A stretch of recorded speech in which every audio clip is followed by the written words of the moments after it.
All right, so welcome back everybody. Episode 2 of the Peak Bros podcast. My name is Mia and I'm the personal trainer here. And I'm Brian, the physical therapist. Awesome, so we got some hot topics. We're going to kind of go back and forth between a couple different things that we do here. Brian, would you like to start? Yeah, so today basically we've got like 5 hot topics that patients and clients have been asking us about. And so what better time to talk about those things than here on our podcast. We're going to try to make it fun today and basically just kind of like rapid fire. I'll throw a topic at Mia or vice versa. We'll talk about a little conversation and then probably give a little conclusion at the end, and that's what you got for today. Cool. You ready? Yeah, let's do it. All right, so number 1, percussive therapy or modalities. Ooh, percussive therapy. So there's a lot of tools that are falling in that category, all right? This guy right here, it's the Theragun, okay? And that's kind of, it seems like it's more of the therapist model that people are going with, but ultimately, you've got like the Hypervolt, you've got the Tim Tam, you've got all these different tools. The real thing is, what is it for? Why does it work? Does it work? And you know, what's so cool about it? So I have to say, this is touted to be one of the quieter ones. I mean, it does have 2 settings, and I have to say, it feels quieter than the one I used a couple of years ago, which wasn't a Theragun. And I do like that it has kind of like various ways to hold it as the practitioner. So interestingly enough, the way this was developed, the guy who came up with this is this huge, big old chiropractic guy who had a motorcycle crash, and you know, he had a lot of soft tissue damage and soft tissue restrictions, connective tissue issues. So he also was no stranger to working with tools and woodworking, things like that. And so he basically was able to create some, I mean, it's essentially like a jigsaw, right? It's something that goes back and forth, but instead of putting a saw here, you put these different, you know, nubs, if you will. So, you know, I don't think one of these is better than the other. I'm not here to give you a consumer report on which one to go with. Some are more expensive than others. But I will say, to answer your question, does it work and what does it do? You know, what we're doing is we're increasing blood flow, which is what everybody knows, but it also helps to increase like lymphatic flow, which is one thing that a lot of people don't think about. So we have, we're gonna use this in a minute or so if Mia's so kind to let us try it on her. But sounds good to me. you know, we have these watersheds in our groin, in our armpits, in our neck, where all the lymph nodes hang out, and we try to flush fluid out that way. And sometimes we get what's called stasis, and where fluid just kind of hangs out, especially for those of you who sit a lot, or even, you know, even running. Running does get a natural pumping mechanism where the fluids come upwards towards those watersheds. But, you know, if you get stationary, if you get sedentary, and sometimes it could be dietary too in terms of your electrolyte imbalances, we sometimes get fluid that collects. So, right, we all know about calf cramps or calves in general after you've been, you know, if you're an endurance athlete and your muscles get really tight, you get that bouncing, that quick stretch of the muscle tissue and of the connective and elastic tissues. It does help to relax that. A lot of times, pain can be resolved from that vibratory bouncing and quick stretch that takes place. So does it work? I would say yes. It does relax tissues. It does allow for better oxygenation of the muscles, which does help for recovery. That's kind of how it works. You know, is it the end-all, be-all? I don't think so, but I do think, you know, to ask a patient to try to do this for more than a few seconds is kind of too much to ask. Most patients don't have the ability or the desire to do deep tissue on themselves. And, you know, I've been married for 6 years, Mia's been married for a little while. Like, it's hard to get your spouse to always do body work on you. And so otherwise, you know, you're left to basically going to pay for a massage or going, you know, to get body work done. But it's not as difficult to do it on yourself. So you can take something like this and try to work along areas that are tight. To me, it's a little bit easier to do something like this on yourself. You know, you can just hit the calf right here, just hanging out, and what you're doing is, the technique is you want to float along the muscle. You're not trying to dig in, so you don't really have to put any force into it, which again, as a practitioner or as a spouse or friend, is a lot easier to do. Sorry for the background noise. They're doing some work across, construction at the unit next door. You want to try it out? Sure. All right, so we actually went for a run with a few patient clients the other day, and so I don't know, do you have any areas that might need a little deep tissue work? Yeah, my hamstrings are really sore. All right, so basically I would come down. One thing I do think is important to understand is that you want to kind of work between muscles. So your IT band comes along here, and so between the IT band and then you've got the lateral hamstring here, then you've got the medial two here. So the hamstring is comprised of 3 muscles that come down here. So beware, it can be a little ticklish or a little weird at first, so I'll just kind of come along here. Oh yeah, certain spots too, like when you got to like that lower section, Yeah. definitely felt it there. Yeah. Yeah, and so we could come up through here and work deep into some of the glute area, or in where the hamstring attaches right through here. And what level is this? This is that first? So this is the stronger level. If we went down to this one, it's a little bit easier. Yep. Is it better to be standing or like laying down to do this? Right, so that's a good question. I would probably not have her standing. I'd probably have her laying down, and I might even have her kind of do like a contract relax where she's tightening the hamstring a little bit and then releasing. Or a lot of times in my world of physical therapy, we'll do like a functional movement pattern where she's moving the leg back and forth or in and out. So you can also do this, another area where you could definitely benefit would be up through here. You've got this area. A lot of patients, especially people who might be stressed lately from good old coronavirus, come in through here in the shoulder blade region, or in the shoulder, the axilla.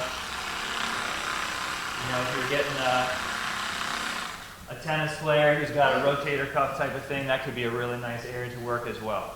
So That's cool. the take home is, I think this is a great tool to have in your chest. I don't think if this is the only thing you're doing for yourself, well, it's better than nothing. I think rolling, foam rollers, yoga tune-up balls, the Theragun, or different types of tools like this, and then, active stretching and that sort of thing can all be really beneficial. I like it.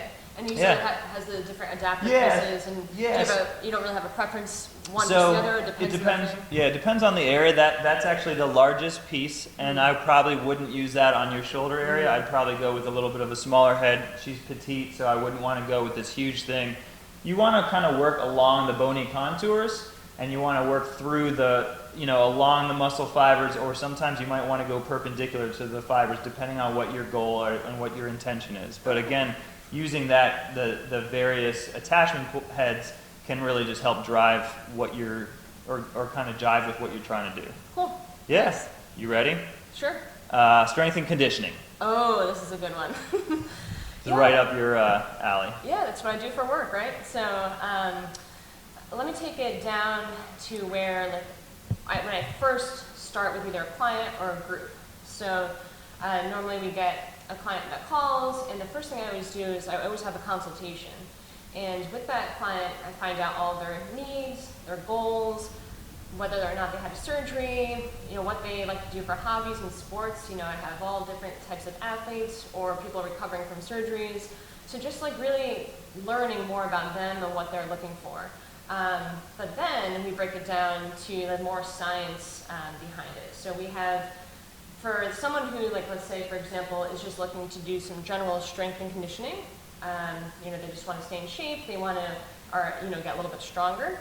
The general recommendations through ACSM, which is my certification I have for personal training, we have different categories of what we want our clients to be focusing on. So we have resistance training. So what that is using weights, using dumbbells, using barbells. Body weight? Body weight movements too. We have TRX straps.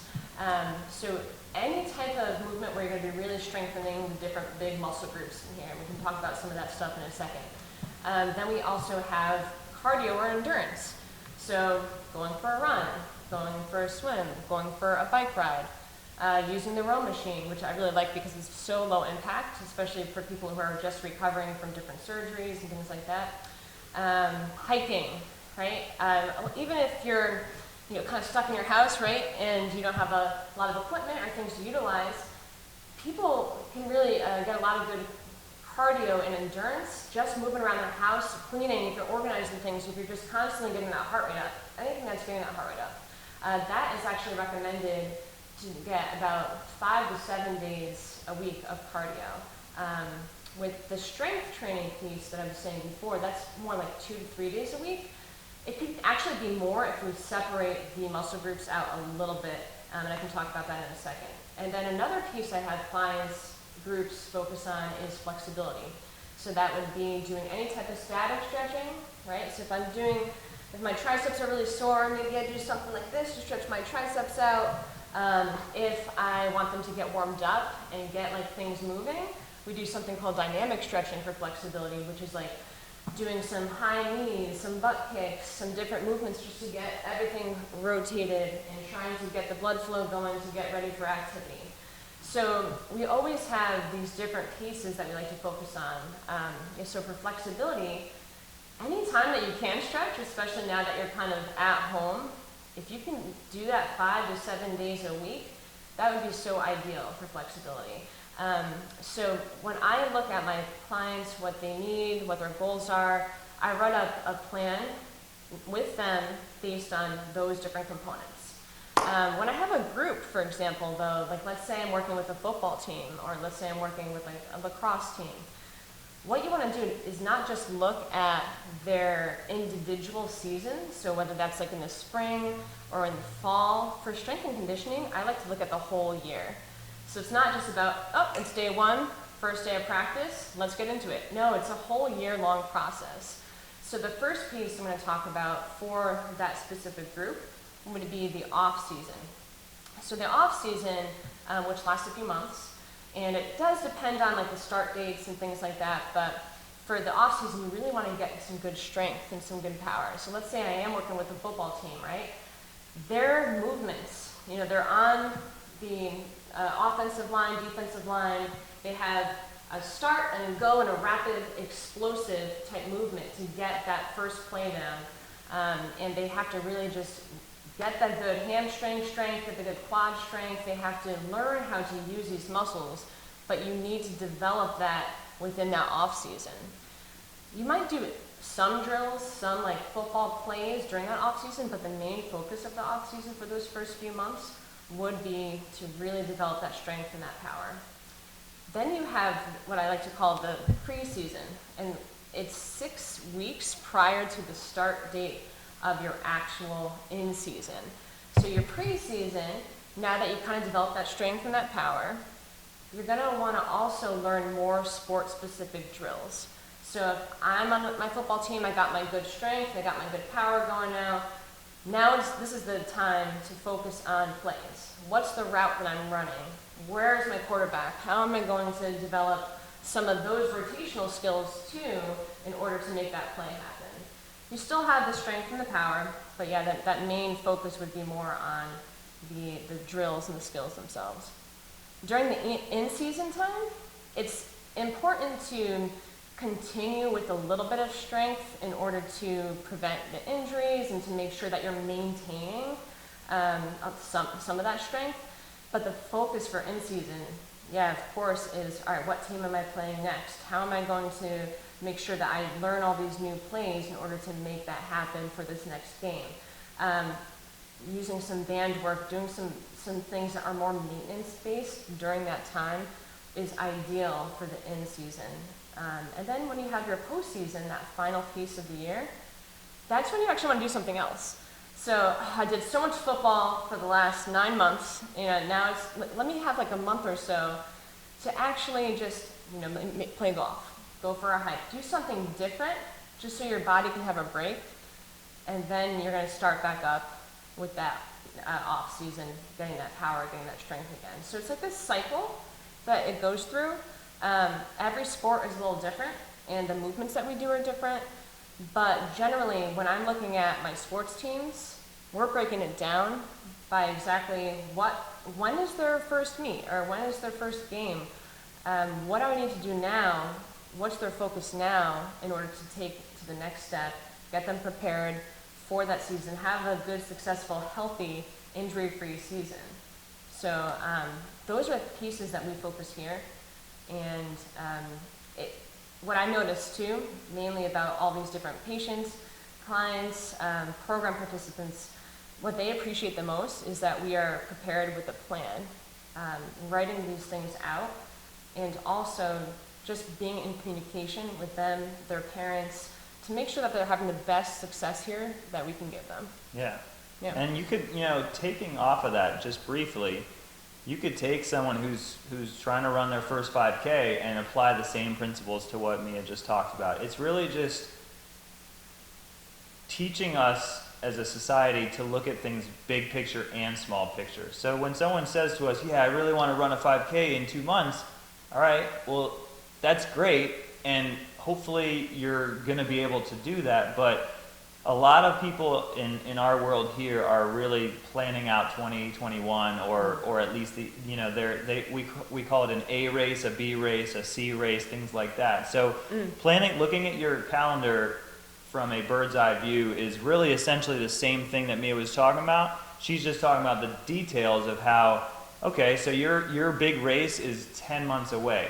Perfect. So let's focus on strength, power, things like that. When you get closer to it, it's more like, let's make sure we get to the starting line, which is where injury prevention comes in. So that's the only other thing I'd go off of what she was talking about. That in-season football player, it's like she said, maintenance. It's also just making sure they can play on Sunday, or making sure they can play their game on Friday night. And that's where it comes down to injury prevention and Theragun, and doing all that we can in a PT and training perspective to get them safe and ready for gameplay, because sometimes it's the attrition of the season can really take a toll. Absolutely. All right. Next topic? Yeah. All right. Dry needling. Oh, dry needling. All right. So in an interest of time, we're going to talk probably 4 or 5 minutes about the next few topics. This is the outside of a dry needle. Ooh. Okay, these are all sterile. This is the needle. The whole point is you can't probably see on your camera. Okay, now if I show it up close, Mia can probably see. But the point is, this thing is bendy. It's like very, very flexible. Yes, it's very sharp on the end. And yes, we always wear gloves when we needle. And yes, we dispose of them, every single one of them, appropriately. But with dry needling, there's a lot of theory involved. A lot of people want to know why it works. We do know, based on the research, it does work. There have been hundreds of studies. This has been actually going on for over 100 years in a lot of other countries. It's just become much more popularized in the States over the last probably 15 to 20 years or less. But dry needling we don't really understand why it works. There are a lot of different thoughts and hypotheses. There are millions of scientists who've looked at this neuromatrix and this central pain sensitization, all of these different reasons, but we don't really know why it works. We just know that it does work, okay? So what you're doing is you're trying to palpate the body for what we call active or latent trigger points, myofascial trigger points. And an active trigger point is usually one that's very tender to the touch. It's what we call exquisitely tender to the touch. It's also basically elicits pain, and it's to the practitioner, you can feel like a guitar string. So it's what we call a taut band of muscle fiber. Okay? Now, the biggest thing we need to understand about active trigger point and dry needling is that there is local pain. So let's say Mia said, yeah, I've got some pain right through here, okay? That is local pain, but we also, hold on.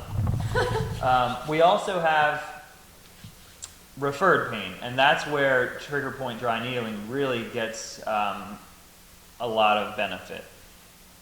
The two places where when I've been needled in all different parts of my body from going to a lot of these courses, and the two places that I'll never forget about, I was needled at the base of my skull, which is called the suboccipital triangle. There's a group of muscles that are very short. Some of them are actually fairly thickened, but they can be very taut and they can be very restrictive, and they can kind of play a number on your blood supply to the brain and kind of moving upwards.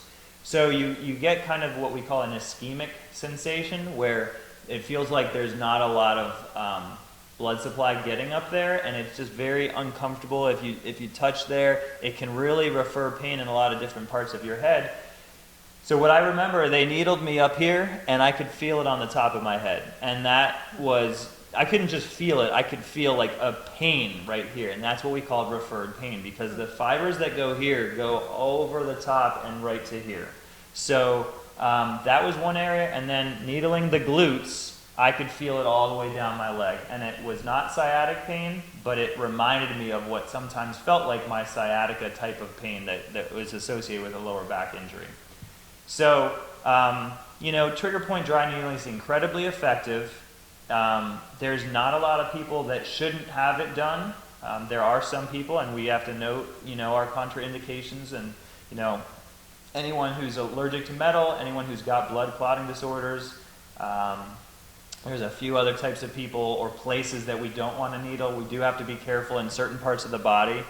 But, she mentioned some tight hamstrings. I might have to do some needling on that later on. It's really beneficial to leg muscles, calf muscles, shoulder muscles. One last piece to leave you with. The tennis elbow, lateral epicondylalgia, can be treated with dry needling, as an example. So you might find muscles down here that are causing a trigger point up through here. You might also find muscles up through here, like the subscapularis muscle, which are causing pain on the dorsal or the outside of your wrist. So there have been people who in the past have gone through all sorts of different processes. Imagine having surgery to fix a wrist injury, and it was actually coming from a trigger point up in your shoulder. So there's a lot of things to think about with that. It's essentially very minimally invasive. You don't get people who get infections from this. It's essentially non-existent in that sense. And really just an awesome adjunct to the type of therapy that we do here. Wow. If you notice that people have certain compensations or injuries on one side of the body, would you do 3 different sections on that same day? Yeah, on that so one we'll, side? yeah, we'll, like let's say I'm treating someone for a neck or shoulder issue. I might needle the upper trapezius muscle. I might do the infraspinatus muscle, and then even in that same session, I might even do the subscapularis or even the neck, the base of the neck. So, the process may only take 8 to 10 minutes or less, sometimes 3 or 4 minutes, depending on how many areas you're trying to get to. And usually the pain, it can be uncomfortable, but not always. And, some people will say that it lasts for, a few hours, and some people have told me it lasted for 3 or 4 days. Wow. But many people come back to me and say, oh, that was huge. Some people come in, I hate to say it, but I really think I need some needles today. So it's just a nice tool to have in your chest, just like the Theragun. That's cool. Yeah. You ready? Sure. All right. I'm going to go with mindfulness. I like it. Yeah. That's a good one. Talk to me. Yeah, so working with different athletes and patients and clients here, I always hear, besides just the physical piece, or they want to get stronger and things like that, sometimes it's really challenging to either get started, to just start to train, or to do some of the consistency on their own, or even to get over some fear when it comes to like a certain race. So for example, I was working with someone and they were really nervous about like this big meet that was coming up. And they had a hard time just relaxing, and it's so hard when people are like, just relax before Right. your race. Like, that's like some of the worst things Exactly. you can ever hear. Yeah. But if you Calm down. practice, like, calm down is really a tough one. Sorry. No, I was listening now. Yeah. But if you are able to practice something that gives you a sense of calm and release, then that can help you for that race coming up. So for example, something that I tell a lot of clients is your pre-race setup. So like, let's say you have a run. Think positively as much as you can about the entire race through. So if you have like a 5K race, maybe you think about, all right, I'm gonna wake up, I'm gonna visualize a beautiful sunny day. So this is like a visualization technique. If you picture a beautiful sunny day, enough space around your start line, picture yourself having a really good breakfast, picture yourself drinking enough water, picture yourself just easing your way through the course. Even if you know you have to pick up the pace a little bit and you're trying to get a fast time or get like a fast PR, then if you are able to just visualize it, even if you feel like it's hard to get the feelings themselves of just feeling calm, if you can picture what it's like to have some positivity, the feelings will come later. So if you can visualize what makes you feel the most calm. For me, it's the weather. So if I picture like a sunny, beautiful day, I know I'm gonna have a good 5K race. That's just how I am, so I always picture that. And even if it's the race day and you don't have a sunny day, hey, you can still picture that at the start line as you go. So that's one technique, the visualization technique. And then something else that has worked for a lot of my clients is mantras. So establishing some sort of positive mantra. For me, I might wake up, maybe I had like a hard week, but waking up that day, the first thing I want to say is something positive. So that can be, it's going to be a good day. Or maybe you want to talk about what you're grateful for. It might be hard when like you're stressed out or there's a lot of things going on, but if you can find something as meaningful as you can make that, then that can really set the tone. So yeah, I'm grateful for being able to run today. I'm grateful for it being spring. I know it's kind of a tough time right now with COVID-19, but setting up some of those routines, if you don't have one already, or if you need something that, you need some suggestions, two of those things can really work, for sure. Yeah, and just going off of that, Yeah. Sticky notes are great. Yeah. Putting them in the dashboard of your car, or putting them on the mirror where you brush your teeth twice a day. And even getting your loved one to write something on that sticky note, write your mantra there. It just makes it like that much more meaningful and a little bit easier when you're not having a great day and you need that little extra boost. Yeah, and I like the color purple, so I really enjoy writing and seeing that color. It just helps me. But we got one more topic to discuss, and that would be heat versus ice therapy.